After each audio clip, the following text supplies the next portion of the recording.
مفتی احمد یار خان نعیمی رحمۃ اللہ تعالی علیہ یہاں پہ ارشاد فرماتے ہیں،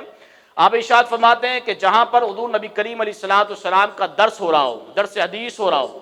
فرمایا حضور کی بارگاہ میں آواز بلند کرنا تو درکنار، فرمایا جہاں حضور کا فرمان پڑھا جا رہا ہو، فرمایا وہاں پر بھی عوام الناس کو جو لوگ درس سن رہے ہیں، فرمایا وہاں پر بھی ان کو اپنی آوازوں کو بلند نہیں کرنا ہے، فرمایا اس لیے کیونکہ درس تو دینے والا کوئی اور ہے، لیکن جو فرمان پڑھا جا رہا ہے وہ فرمان مصطفیٰ ہے، تو فرمان مصطفیٰ کے تقاضے کے مطابق فرمایا اس جگہ کا بھی ادب امت پر واجب فرض ہے۔ تو ذات کار ہمارے فقہا ہمارے علماء اس حد تک گئے، فرمایا کہ جہاں پر حضور نبی کریم علیہ السلام کا فرمان پڑھا جا رہا ہو تو فرمایا وہاں پر بھی اپنی آواز کو بلند نہیں کرنا ہے، دھیما رکھنا ہے، آہستہ بولنا ہے، فرمایا کیونکہ درس دینے والا تو کوئی اور ہے، لیکن دیکھا یہ جائے گا کہ یہ فرمان کس کا پڑھا جا رہا ہے، یہ بات کس کی کر رہا ہے، یہ حضور نبی کریم علیہ السلام کا فرمان پڑھ کر سنا رہا ہے۔